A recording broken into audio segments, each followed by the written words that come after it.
Le mental, c'est ce qui fait un petit peu ma force parce que, moi, c'est vraiment en 2023 que j'ai commencé à m'entraîner vraiment à courir. On peut dire que, les autres années, je faisais, peut-être 300 à 500 kilomètres de course dans l'année. 2023, j'ai fait, 1 600 kilomètres de course dans l'année, je pense. Fait que ça fait quand même 9 ans que je développe mon mental.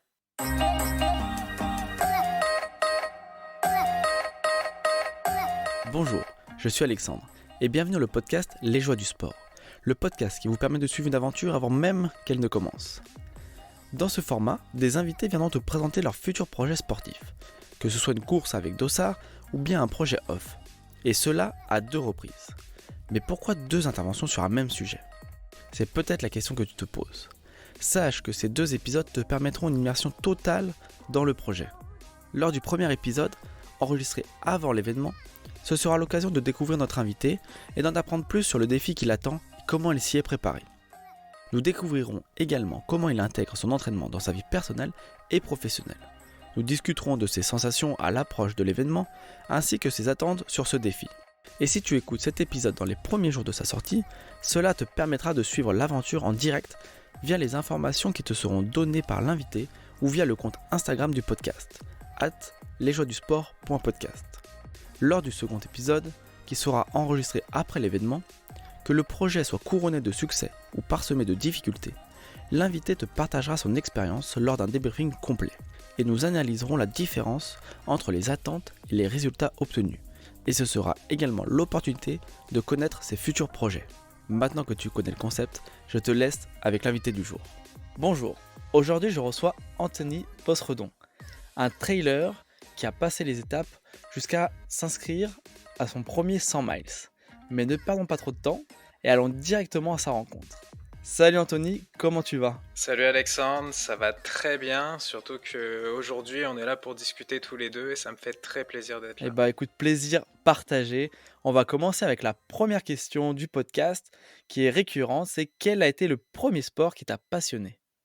Le premier sport qui m'a passionné, ça a été la boxe française. Il faut savoir qu'à la base, je suis un enfant qui n'est pas du tout sportif. J'ai commencé le sport réellement à 18 ans. Hmm. C'est un ami qui m'a amené dans une salle de boxe parce qu'on voulait faire une activité ensemble. Lui, il en faisait déjà depuis 1 an ou 2. Et j'ai tout de suite accroché. Ça a été le coup de cœur pour ce sport. Après ça, j'ai continué pendant 10 ans la boxe et les sports de combat. Donc tous les ans ou tous les 2 ans, je changeais de sport de combat pour devenir de plus en plus complet. Puis même encore maintenant, on le voit dans la façon dont je me tiens et tout ça, les restes un petit peu de ces 10 ans de sport de combat, j'ai gardé des automatismes. Et t'es passé par quelle discipline en sport de combat? J'ai fait donc boxe française au début, ensuite boxe anglaise, karaté contact, jiu-jitsu brésilien, arts martiaux mixtes et boxe thaïlandaise. Oh, ok, ouais, donc vraiment complète affaire. Ouais, parce que je cherchais ce qui se retrouve un petit peu dans ma pratique aussi des ultras et tout ça, c'est de devenir le plus complet possible, pas seulement être dans une discipline, mais aller regarder toutes les autres disciplines pour trouver mon style à moi. Ouais, effectivement, ouais, c'est vrai que parce que bon, aujourd'hui, on voit un petit peu avec, l'évolution du MMA, en France en tout cas, que maintenant il y a des salles où on va seulement pratiquer le MMA qui est un ensemble en fait de toutes les disciplines dont la plupart tu as parlé, juste avant. Mais toi, c'est vrai que toi, tu as vraiment allé dans chaque discipline indépendante pour aller chercher on va dire le meilleur ou Oui, c'était ça en fait, ben, pour développer mon style à moi parce que on va t'apprendre des choses, dans un club, puis déjà quand tu vas changer de club, tu vas apprendre des choses différentes parce que les profs aiment des choses différentes et cetera. Et en changeant de sport, tu vas découvrir des nouveaux mouvements, des nouvelles façons de te positionner, tu vas travailler aussi, d'autres façons de rentrer dans le mental de ton adversaire. Donc tout ça, moi, c'est ce qui m'a permis de me dire: «J'ai envie de me compléter, j'ai envie de voir d'autres choses plutôt que de passer 10 ans dans le même sport de combat ou dans le même art martial». C'est ça. Puis les arts martiaux mixtes, c'était pas encore hyper développé. Mais dès que ça a commencé et que j'ai commencé à regarder l'UFC avec les amis à la télé et tout ça, ça a été là aussi un coup de cœur.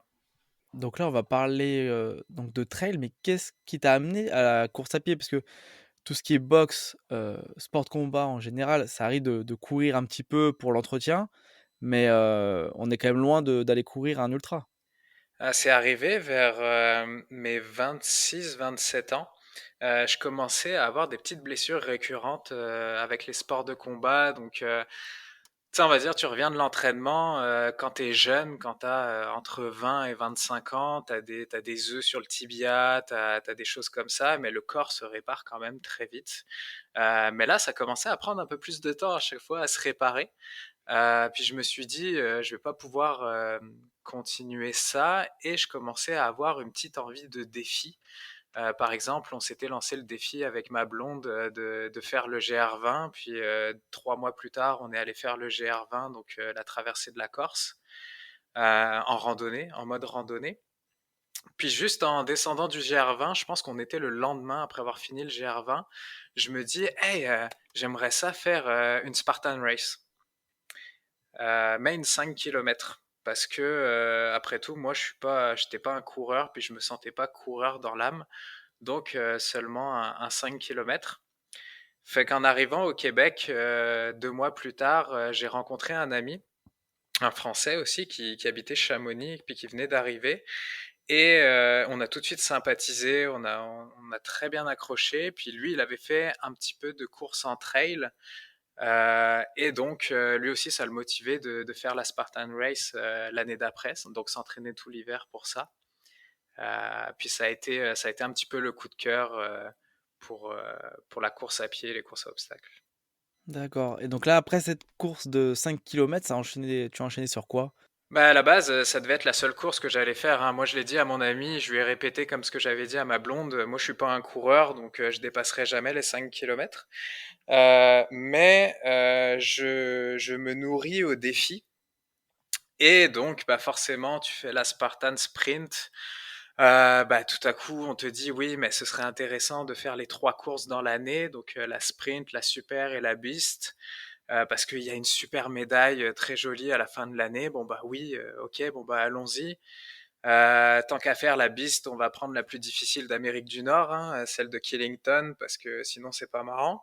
Et donc en fait, j'ai surfé de défi en défi, mais toujours dans les courses à obstacles pour les premières années. J'ai eu une année triathlon aussi, où j'ai voulu essayer pour le fun, voir ce que ça donnait.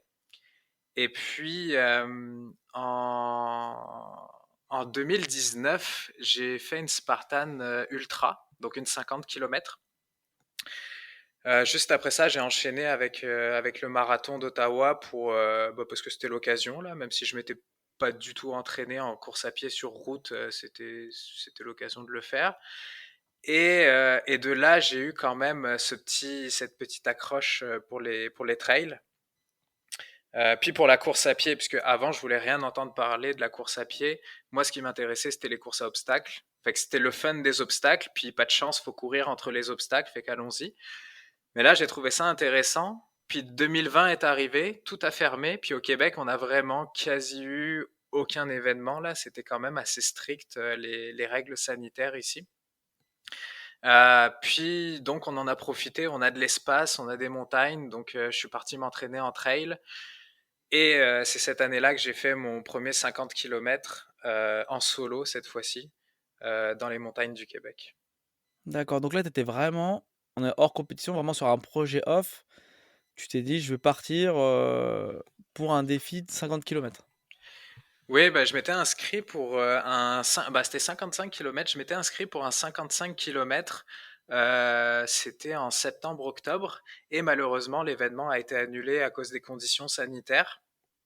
Fait que je me suis dit bah c'est pas vrai que j'ai prévu ce truc-là, puis que je me suis un petit peu entraîné, un petit peu plus que d'habitude, on va dire, et que je vais pas le faire. Donc j'ai pris ma montagne préférée.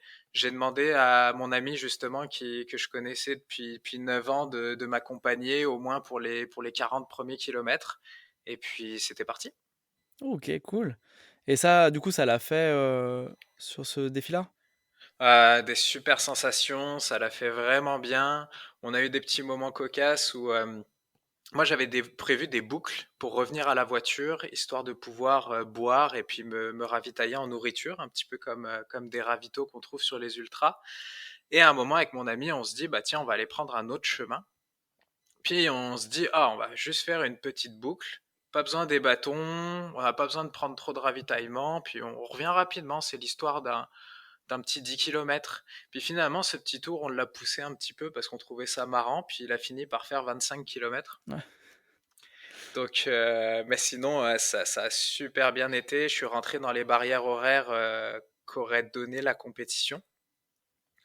Donc c'était non, puis à partir de là, je veux dire, j'étais accro quoi. C'était obligé. Là, la passion était partie, c'était lancé. Absolument. Quelles ont été un petit peu du coup, les courses auxquelles tu as participé une fois qu'il y a eu plus ces restrictions, sanitaires? Alors, donc 2021, j'ai participé au Québec Méga Trail 50 km, qui a très bien été, mais j'étais avec mon ami qui était moins entraîné parce que là, j'étais encore. J'aime les défis, mais j'avais encore envie d'avoir du fun. Et puis mon ami, il était un petit peu moins entraîné que moi, mais il arrivait quand même à suivre, donc on se lançait là-dedans. Et après cette course-là, 3 mois plus tard, on a fait notre 55 km, donc celui que j'aurais dû faire en 2020. Et ça a été de super expériences là aussi. OK, et après, qu'est-ce qui t'a poussé à allonger les distances?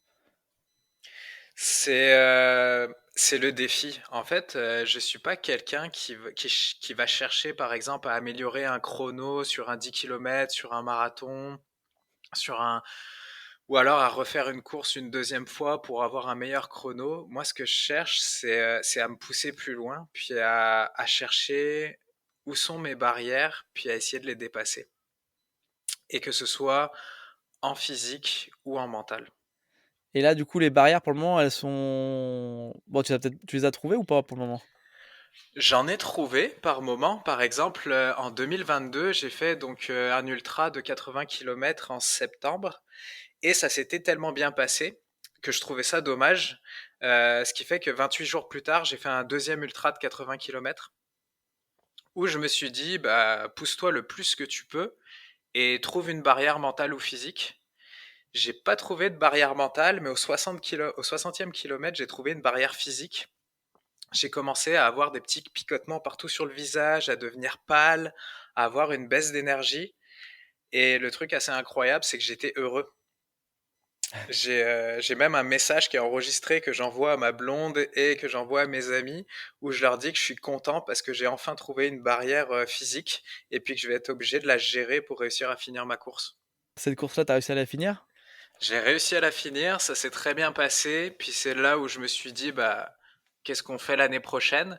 Je me sentais pas de me lancer sur un 100 miles, donc sur un 160 km, parce que quand même, c'est un gros step. Et puis on va dire que les trails au Québec sont très techniques.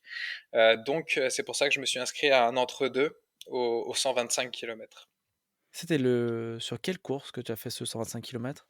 L'Ultra Trail Arikana, c'est en septembre dans la région de Charlevoix au Québec. C'est un trail qui est magnifique. Je conseille à tous ceux soit ceux du Québec qui écoutent le podcast, ou ceux qui comptent aller en vacances au Québec ou s'expatrier, je leur conseille vraiment de faire cette course. T'es perdu dans la forêt de Charlevoix pendant 125 km, il y a quasi aucun réseau téléphonique. Non, c'est génial. OK, et ça, donc j'imagine que ça t'a plu parce que si tu cherches à t'inscrire du coup, enfin à participer à un 100 miles maintenant, c'est que cette épreuve, elle s'est bien passée pour toi? Ça s'est, on va dire, à 75% très bien passé. Ça veut dire que jusqu'au 30e kilomètre, ça allait vraiment très bien. Mais il faisait quand même très chaud avec beaucoup d'humidité cette journée-là. Et du 30e au 50e, j'ai fait une surchauffe, ce qui fait que j'ai quasi rien mangé. du 30e au 50e, et j'avançais vraiment au ralenti, et je pouvais boire une gorgée d'eau par heure à peu près, là. Donc ça a été vraiment très difficile. Heureusement, j'avais mon ami qui était là avec moi, qui était un pacer, là. Je sais que ça se fait un peu plus en Amérique, un peu moins en Europe. Donc lui, il me suivait du 30e au 60e. Puis j'ai réussi à bien réagir, à trouver des solutions pour réussir à faire passer cette surchauffe. Sachant qu'au ravito du 60e, c'est là où la majorité des gens abandonnent en général cette course, parce que tu arrives, il est minuit, 2 heures du matin, et que si t'as eu mal pour la chaleur, à cause du terrain technique, etc., c'est dur sur le mental. Tandis que moi, je suis arrivé au 60e kilomètre et c'est comme si je recommençais la course. J'étais au top du top, et à partir de là, ça a été super bien jusqu'au 125e kilomètre. Ok. On va parler du coup du sujet du jour, qui est la Canyon Endurance Run.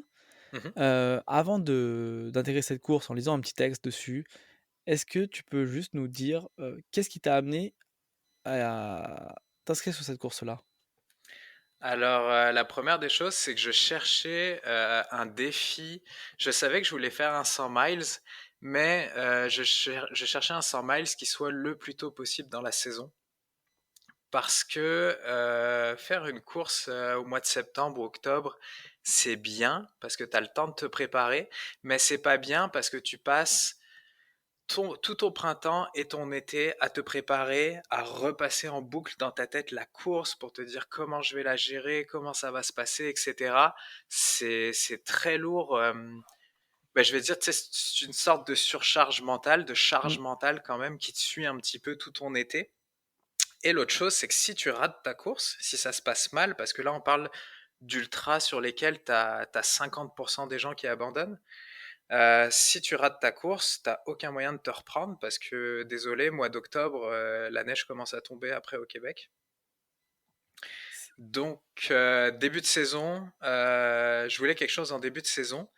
Et comme je vise faire l'UTMB dans les prochaines années, il me fallait une course qui rapporte les fameuses Running Stone.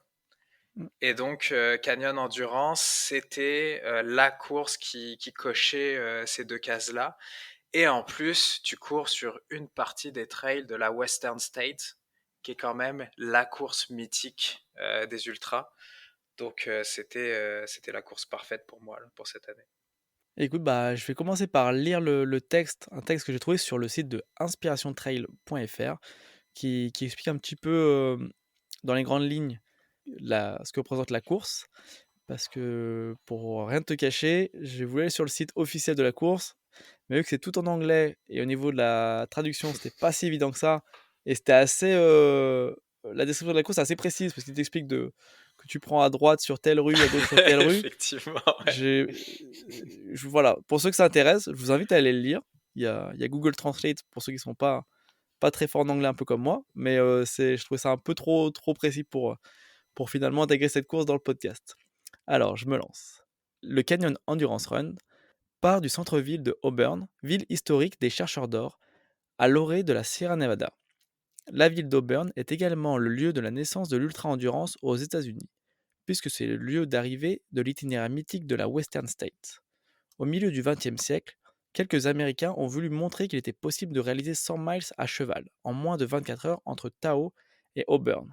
Quelques années plus tard, des courageux ont tenté le même défi à pied pour finalement aboutir à la création de la Western State 100.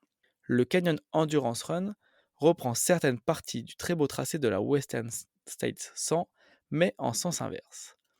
Donc voilà, pour reprendre ce que tu disais, effectivement, ça reprend des parties de la Western States, qui est une course quand même mythique, bah, en tout cas outre-Atlantique, mais même en Europe, c'est une course qui est connue et réputée. Mhm. Il y a pas mal d'Européens qui partent pour aller la faire et si possible la gagner. Et oui, on se souvient bah, on va dire européen, mais un petit peu québécois d'adoption. On se souvient de Mathieu Blanchard qui avait ça comme objectif l'année dernière. C'est juste. Malheureusement, ça n'a pas fait pour cette année, mais il paraît qu'il y a quand même souvent une année pour l'appréhender et il faut revenir quand même une deuxième fois. Ça, c'est un coup de marketing, ça encore, c'est pas possible. C'est, ben, là, je vais parler de la Western. La Western, c'est une course très difficile parce qu'elle est roulante. Donc, tu peux quand même aller assez vite. Il y a plus de dénivelé négatif que de dénivelé positif. Mmh. Donc, tu peux vraiment lâcher les chevaux. Le seul problème, c'est que tu commences sur la trail où tu as de la neige et tu finis au fond du canyon où il fait 40 degrés. Ouais, c'est vrai que c'est vraiment le partie, assez complexe de cette course. C'est vraiment l'aspect, météo climatique qui est quand même difficile à gérer. C'est qu'ils partent, bon, on va pas refaire la course, mais c'est qu'ils partent sur une montée où ils montent assez haut en altitude, où ils vont trouver la neige et comme tu dis, c'est vrai ils finissent dans une zone où, les températures sont presque, dignes d'un désert.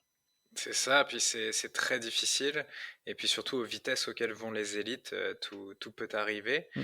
Et même sur Canyon Endurance, comme on est en début de saison, on n'a aucune idée de à quoi ça ressemblera. Tu sais, la Western, tu sais qu'il va faire chaud, ça c'est sûr. Canyon Endurance, on n'a aucune idée parce que l'année dernière, ils avaient 30 degrés pendant la course. 3 jours plus tard, je crois, il neigeait. OK, ouais. Et en 2022, ils ont eu une tempête de neige quelques jours avant la course qui a tout changé, là. D'accord, donc il y a quand même une grosse part d'aléatoire sur cette course-là, en tout cas. Oui, et c'est ce que je trouve super intéressant là aussi. Ça rajoute un petit peu de piment à tout ça. Écoute, bah, alors, en tout cas, on va parler de ta préparation pour cette course. On va commencer par l'aspect, physique. J'ai une question pour toi. Donc, quelle est ton approche générale en termes d'entraînement pour te préparer à cette course? Sachant que, comme tu l'as dit, en début de saison, toi, tu es au Canada, donc d'après tes vidéos, on n'a pas l'impression de voir trop la terre. Tu cours plutôt sur neige que sur terre en ce moment. Comment tu te prépares pour cette course? Donc, bah, faut savoir déjà que moi, j'ai pas de programme, puis j'ai pas de coach non plus.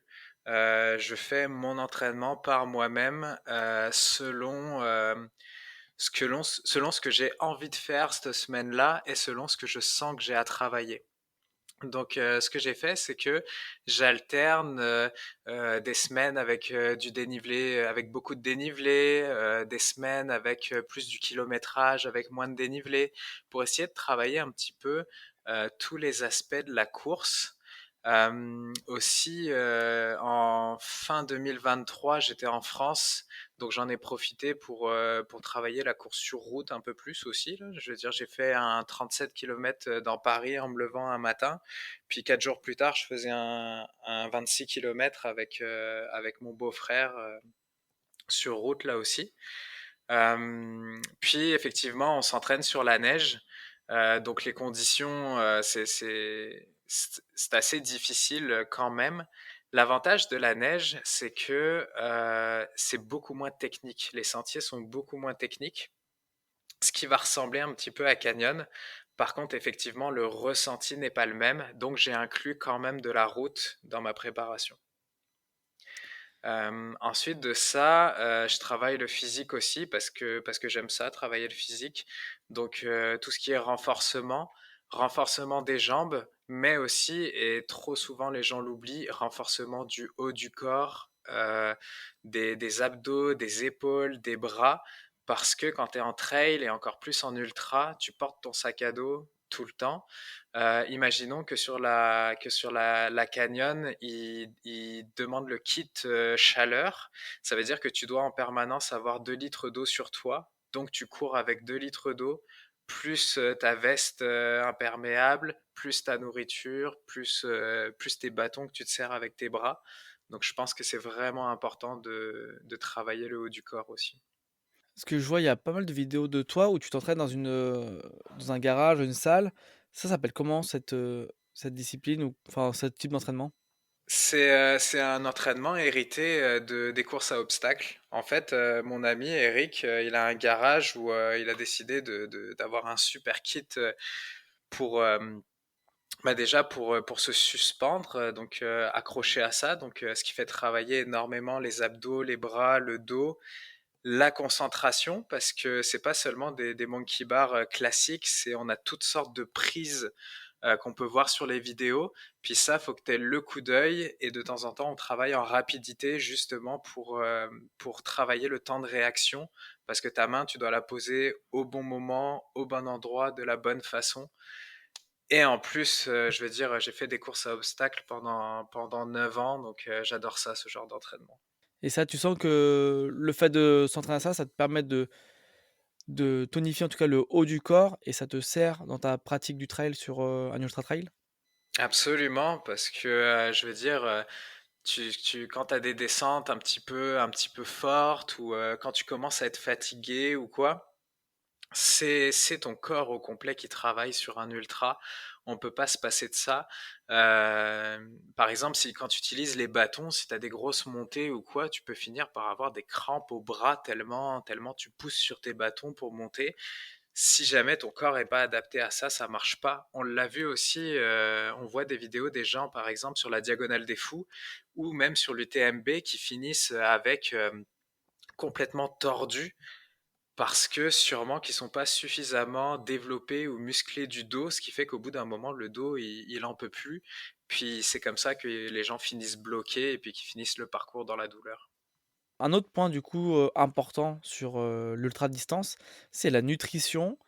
Comment toi, est-ce que tu gères ça? Est-ce que tu as une stratégie nutritionnelle pour la course? Alors, j'ai une petite stratégie nutritionnelle. Bon, déjà, le principe de la nutrition, c'est d'utiliser ce que tu connais, de manger ce que tu connais, et encore plus pour moi parce que j'ai un dysfonctionnement au niveau de l'estomac et des intestins, qui fait que certains aliments auxquels je suis pas habitué peuvent très rapidement me poser problème, des douleurs d'estomac, ça peut faire office de laxatif, etc. Donc, faut vraiment que ce soit une nutrition qui soit calée. Par contre, donc, par exemple, j'ai des Barcliff sur moi, que je sais que c'est quelque chose que je digère très bien. Je peux, ce que j'aime bien aussi, c'est les pommes de terre avec du sel dessus, qui est un apport nutritionnel vraiment très intéressant. Les chips salés aussi, comme des Pringles ou des choses comme ça peut être très bon. Bien sûr, il y a les gels, les compotes, les purées. Faut faire très attention à pas se faire des pics de sucre parce que le corps réagit à un pic de sucre en augmentant l'insuline et donc tu te retrouves avec un down d'énergie, donc une grosse baisse d'énergie juste après. Donc il faut vraiment faire attention à prendre juste ce qu'il faut. Et comme ça s'est passé un petit peu sur mon 125 km, des fois, quand ça marche pas, bah faut pas avoir peur de changer de plan. Là où j'ai pas pu manger du 30e au 60e kilomètre, bah du 60e au 125e kilomètre, je me suis nourri de coca, de grilled cheese et de bonbons. C'est quoi du grilled cheese? Ouais, grilled cheese, c'est des deux tranches de pain de mie avec du fromage cheddar au milieu, puis tu fais griller un petit peu ça. OK. Et donc, c'est des aliments simples quand même, bonbons, coca et grilled cheese. Donc, je sais que je le digérais bien. Par contre, j'ai été surpris de tenir 60 kilomètres avec ça. Après c'est vrai que, bah, comme tu dis, c'est que dans un moment où tu peux pas t'alimenter, tout ce qui passe, il faut pouvoir le prendre parce que sinon ça va être très, très compliqué. Donc finalement, c'est vrai que ça c'est surprenant que ça puisse, tenir autant de kilomètres. Par contre, c'est vrai que si tu avais pas pu manger ça, là, c'est vrai que ça aurait été très, très compliqué, j'imagine. Ah, c'est sûr, parce que les gels ne passaient plus. Mon corps, il voulait plus avoir à digérer ça. Les Barcliff, c'était trop riche. Fait que là encore, ça passait pas. Ce qu'il fallait, c'était quelque chose quand même de rapide. Et puis sur les ravitaux, il y a ça. Bonbon, grilled cheese, coca. Donc j'ai testé sur le premier ravito, je me suis dit tiens, ça a l'air intéressant. Deuxième ravito aussi. Bon, bah on va finir avec ça puisque ça marche, c'est parti. Et est-ce que tu as une, routine alimentaire d'avant-course, des aliments que tu aimes bien, prendre avant? Ou alors, en tout cas, quelque chose que tu fais dans la semaine d'avant-course? La semaine d'avant-course, je baisse la quantité de légumes que je mange. je vais plus faire d'à côté comme manger du Nutella ou des choses comme ça, et je vais y aller aux trucs les plus simples. Faut savoir que moi, je suis d'une famille où à moitié d'origine italienne, donc je pourrais me nourrir de pâtes toute la semaine, que ça m'irait très très bien. Je pense que mon ADN est fait pour ça. Pourquoi moins de légumes? Ce qu'il faut, c'est que tu diminues les fibres les fibres donc qui vont se retrouver dans ton estomac et dans tes intestins, parce que ça peut t'amener à des désordres digestifs. D'accord. On va passer aussi sur la partie, mentale que tu as un petit peu abordée, lors de l'introduction. Comment, sur des sorties longues, surtout en début de saison, comment tu arrives à maintenir ta motivation sur ces sorties-là? Le mental, c'est ce qui fait un petit peu ma force parce que moi, c'est vraiment en 2023 que j'ai commencé à m'entraîner vraiment à courir. On peut dire que les autres années, je faisais peut-être 300 à 500 kilomètres de course dans l'année. 2023, j'ai fait 1600 kilomètres de course dans l'année, je pense. Fait que ça fait quand même 9 ans que je développe mon mental. Pour moi, c'est le fameux adage, c'est pas la motivation qui compte, c'est la détermination. Ça veut dire que si j'ai décidé que dans la semaine, j'allais sortir courir lundi, mercredi, vendredi, mais je sors courir lundi, mercredi, vendredi, qu'il pleuve, qu'il fasse trop chaud, qu'il fasse trop froid. Bon, il y a des limites quand même au Québec. On va dire que quand Mmh. il fait -20, -25, j'ai un peu moins tendance à sortir. Mais, euh, mais c'est ça, c'est vraiment, j'ai décidé que demain matin, je me levais à 5 heures du matin pour aller courir. Mon bébé a été malade, elle a fait de la fièvre ou je sais pas quoi, j'ai passé une mauvaise nuit, j'ai dormi que 3 heures. Ben, je vais aller courir, je me lève et j'y vais. Il y a pas de question à se poser. Et ça, il y avait un livre qui était sorti sur ça qu'on m'avait offert qui s'appelait la dualité cartésienne. C'est une façon de dissocier un petit peu le cerveau et le corps et de pouvoir discuter avec son propre corps, qui fait que tu peux te motiver beaucoup plus facilement à faire les choses. Ah, je connais pas ce livre, mais en tout cas, ce que tu dis, moi, ça me parle. C'est vrai que j'ai ce sentiment-là parfois de quand on se convainc qu'on va faire quelque chose, c'est des fois, c'est comme s'il y avait qu'un plan A et en fait, on ne laisse pas la place au plan B. C'est tout de suite plus simple. Oui, c'est ça. Puis on peut s'adapter. Ça veut dire que Euh, le plan A, c'est je vais m'entraîner ce jour-là à telle heure. Ça, on n'y déroge pas, il faut y aller. Par contre, l'adaptation, elle peut venir dans le type d'entraînement. Est-ce que tu te sens fatigué? Donc, tu vas peut-être pas aller faire un entraînement sprint quand tu es fatigué. C'est des choses comme ça. Mais par contre, tu t'entraînes à ce moment-là parce que c'est à force de tous ces matins réussis quand tu vas te lever, que tu vas aller t'entraîner alors que tu n'avais pas envie, tu vas aiguiser ton mental de plus en plus et ça va devenir de plus en plus facile d'y aller.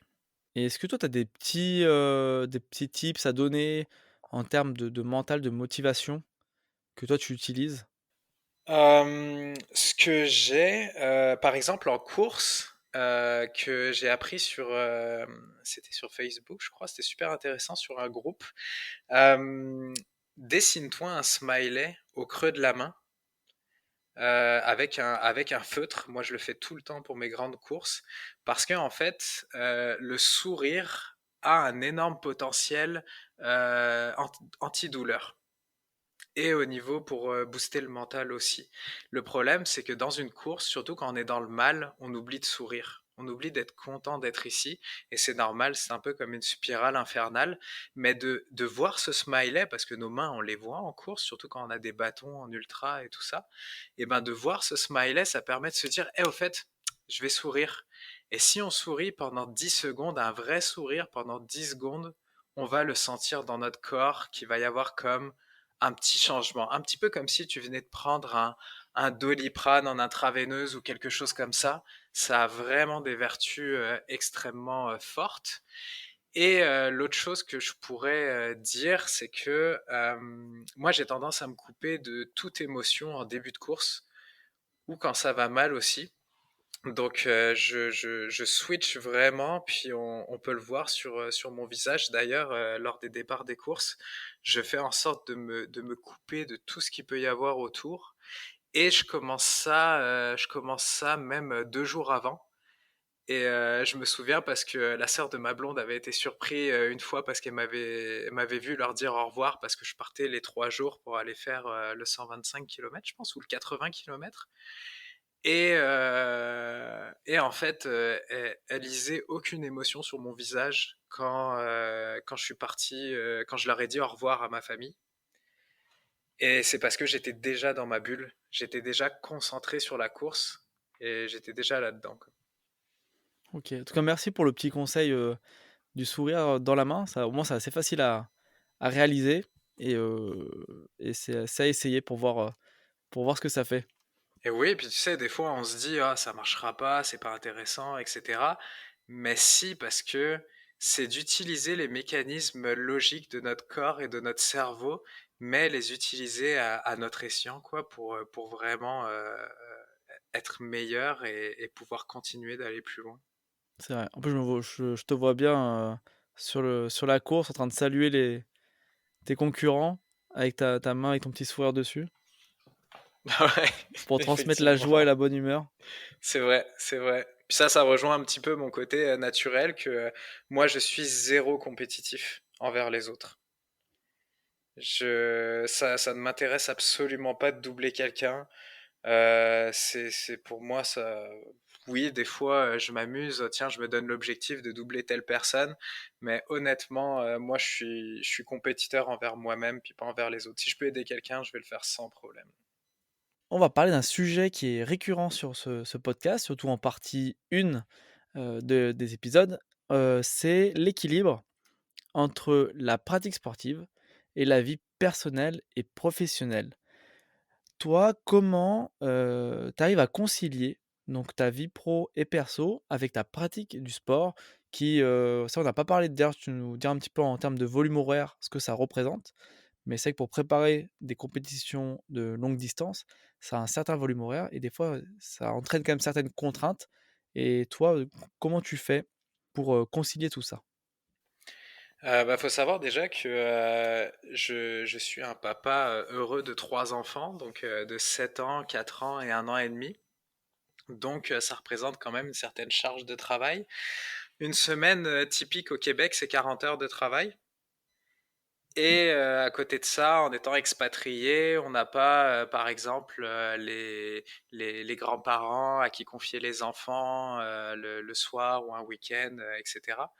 Donc en fait, mon équilibre, je l'ai eu déjà parce que j'ai la chance, avec mon travail, de pouvoir aménager mes horaires. Donc on va dire, je me lève à 5 heures tous les matins. Je travaille de 5 heures à 6h30 en télétravail. 6h30, j'arrête. Je vais lever mes 3 enfants pour les préparer pour aller à l'école, à la garderie, etc. Ensuite de ça, j'arrive au travail à 8h, 8h10. Euh, et cela me permet le lundi et le vendredi de pouvoir partir de 10h à 13h pour aller m'entraîner. Fait que ça, c'est mes 2 premiers entraînements de la semaine qui me sont permis justement parce que je peux adapter mes horaires au travail. Ensuite, moi, comme je suis quelqu'un de très famille, je me permets une soirée dans la semaine où je ne suis pas présent pour ma famille. Donc c'est le mercredi. Et en général, je rentre à temps pour lire l'histoire des enfants avant qu'ils se couchent. Et ensuite de ça, je me rajoute une séance, soit le samedi matin, soit le dimanche matin, donc à 5 heures du matin. Donc ça me fait maximum 4 séances dans la semaine. Et en volume horaire, ça représente quoi? Ça représente entre 4 heures et 9 heures par semaine. Ce qui est pas non plus énorme. Je connais des gens qui s'entraînent pour des demi-marathons qui font beaucoup plus de volume que ça. Moi, je peux pas me le permettre. Euh, et de toute façon, ça me manquerait de ne pas passer du temps avec ma famille. Mais par contre, ce que je fais, c'est que je pense beaucoup à quel type de sortie je vais faire, à quel endroit, Et c'est pour ça que je travaille aussi beaucoup le mental. C'est parce que le mental, tu peux le travailler à n'importe quel moment. Tu es dans ta voiture en train d'aller au travail, bah, tu vas te mettre dans ta petite bulle, dans ta tête, tout en faisant attention de ne pas faire des accidents. Mais tu peux penser à ta course, tu peux penser au ravito, comment tu vas organiser tes ravitaillements. Parce que ça aussi, les ravitaillements sur un ultra, c'est quelque chose qui est délaissé. Par exemple, si tu as une équipe de soutien qui t'attend, ben donne-leur un plan, réfléchis au plan, aux questions qu'ils vont te poser, dans quel ordre, etc. Il faut pas croire que quand tu vas arriver au centième kilomètre, tu vas être super frais pour réfléchir à tout ce que tu dois réfléchir à la place de ton équipe. Tu as parlé du coup de ta femme et de tes 3 enfants. Quel est le regard qu'ils ont sur ta pratique? Ah bah mes trois enfants, je pense qu'ils ne se rendent pas compte. Ils savent que papa fait des grandes courses et puis ils voient des vidéos, etc. En général, ils ne viennent pas sur les courses parce que comme c'est assez loin et que c'est des courses qui durent longtemps et que j'ai quand même un bébé d'1 an et demi, je veux pas leur faire subir ça. Et comme j'aime bien me couper un petit peu des émotions, tu sais, je voudrais pas les croiser à un ravitaillement ou quoi, parce que ça risquerait peut-être de me faire déconnecter dans ma concentration. Néanmoins, je leur parle de mes courses, ils posent des questions parce qu'ils disent pour le 125, ils ont posé les questions à ma blonde, ah bah papa il est parti, oui il est parti, ok, quand on mangeait ce midi, oui, quand ils se sont couchés, est-ce que papa il court encore, oui papa il court encore, le lendemain matin quand il se réveille et papa il en est où, bah il court encore, tu sais, il a couru toute la nuit, donc ils se rendent compte avec ça. Puis ma blonde, elle trouvait ça sympa les premières années. Tu sais, je faisais des petits défis, c'était intéressant. Elle me supporte quand même pas mal là-dedans. Elle trouve par contre que là, c'est quand même des gros défis et je pense qu'elle est partagée entre c'est génial de faire ces défis-là et quand est-ce qu'il va s'arrêter ce fou de trouver des idées à la con toujours plus grandes. Le problème, c'est qu'il y a au-dessus des 100 miles, donc c'est ça le problème. Ah oui, mais ça par contre, puis je pense qu'elle écoutera le podcast. Ça par contre, je lui ai promis, je dépasserai pas les 100 miles. Donc c'est pour ça que mon plan pour les 3 prochaines années est fait. Puis je lui ai dit, j'atteins mes 3 objectifs, puis après ça, je retourne à des courses plus simples. En parlant d'objectifs, du coup, quel est ton objectif sur cette course? Bah, le premier objectif, effectivement, c'est d'arriver au bout. Comme je disais, l'année dernière, il y a eu 50% de personnes qui ont pris le départ, qui ont terminé. Donc c'est pas des courses à prendre à la légère. Donc déjà finir ce genre de course est déjà un exploit. Euh, Ensuite de ça, la barrière horaire finale est à 35 heures, je crois. Mais moi, j'ai quand même dans la tête de faire l'Ultra Trail du Mont Blanc après, le fameux UTMB, Mmh. et la Diagonale des Fous. J'ai ça en tête. Donc je me dis, cette course-là, il faudrait que je la finisse entre la 29e heure et la 30e heure. Ce qui me permettrait d'avoir quand même un rythme pas si pire que ça pour pouvoir prétendre aller à l'UTMB après. Un bel objectif en tout cas. Et quelles sont tes plus grandes attentes ou appréhensions à l'approche de cette course? Les appréhensions, c'est la température. C'est est-ce qu'il va y avoir des fortes chaleurs? Est-ce que au contraire il va faire très froid ou alors il va se mettre à pleuvoir, etc. Moi je me refroidis très vite, donc ça peut jouer. Si c'est de la pluie et qu'il fait une température correcte, je veux dire, j'ai mon mental suffisamment affûté pour ça. Je peux courir sous la pluie pendant 10 heures, 15 heures, 20 heures, ça me dérange pas. Mais le froid, ça peut jouer quand même. Mes problèmes intestinaux qui peuvent amener à une déshydratation, qui peuvent amener à des choses comme ça. Et puis moi, ma plus grande peur sur une course, c'est les barrières horaires. C'est quelque chose qui m'inquiète. J'ai pas envie de me faire sortir parce que je suis pas arrivé à temps à une barrière horaire. Donc j'aime bien garder un petit peu de marge, un petit peu de loose, comme on dit au Québec, par rapport aux barrières horaires. OK. Bah, j'espère que, en tout cas, ça passera sous les barrières horaires et que tu atteindras ton objectif que tu t'es fixé. Avant de terminer ce podcast par, le mot de la fin qui sera l'occasion pour toi de parler du sujet que tu veux, pendant le temps que tu souhaites, je voulais te remercier, pour être venu sur le podcast, présenter ce superbe projet qui, je pense, va résonner dans pas mal chez pas mal d'auditeurs parce que ce soit, pour un premier ultra, donc que ce soit un 100 miles, un 100 km, 80 km ou même des courses, en plus petites en distance. Je pense qu'il y a pas mal de personnes qui cette année et les années suivantes vont peut-être tenter de réaliser en tout cas l'objectif, le plus long qu'ils ont jamais eu fait, que ce soit en termes de temps ou de distance. Donc je pense que ça va résonner chez pas mal de personnes. Donc merci en tout cas à toi d'être venu, d'avoir accepté, l'invitation, pour passer sur ce podcast-là. Bah, c'est très gentil à toi, ça me fait plaisir. Puis moi, j'ai vraiment accroché sur le principe de ton podcast, le fait d'avoir une rencontre avant course et une rencontre après course, parce que finalement, c'est ce qu'on fait à longueur de temps quand on se fait des défis comme ça. On essaye de s'imaginer comment va se passer la course, on passe énormément de temps à y réfléchir, et puis bah, qu'est-ce qui se passe? C'est qu'est-ce qui s'est passé pendant la course, fait que moi j'ai été complètement conquis par ça. Puis si tu veux que j'enchaîne avec le mot de la fin, euh, moi je te dirais que bah, je l'ai dit, j'étais pas un enfant sportif, et je pense que c'est important de partager des histoires peut-être un peu comme la mienne, parce que on voit beaucoup d'histoires de gens qui ont été sportifs dès le plus jeune âge, qui ont couru dès leurs 5 6 ans, qui venaient d'une famille de sportifs, etc. Mais il y a plein de gens qui ont pas grandi avec ça et qui des fois hésitent un petit peu à s'y mettre ou se disent c'est pas pour moi parce qu'ils voient des gens qui ont déjà un énorme niveau et puis ils se disent bah moi j'arriverai jamais. Je vois des gens qui courent à 12 km heure alors que moi à côté bah j'ai du mal à faire 8 km heure et qui peuvent baisser les bras et il faut pas. Il faut pas parce que le sport, ça commence à n'importe quel âge. Moi, j'ai commencé à courir un petit peu en trail à 27 ans. J'ai commencé à m'entraîner sérieusement à 35 ans en course à pied.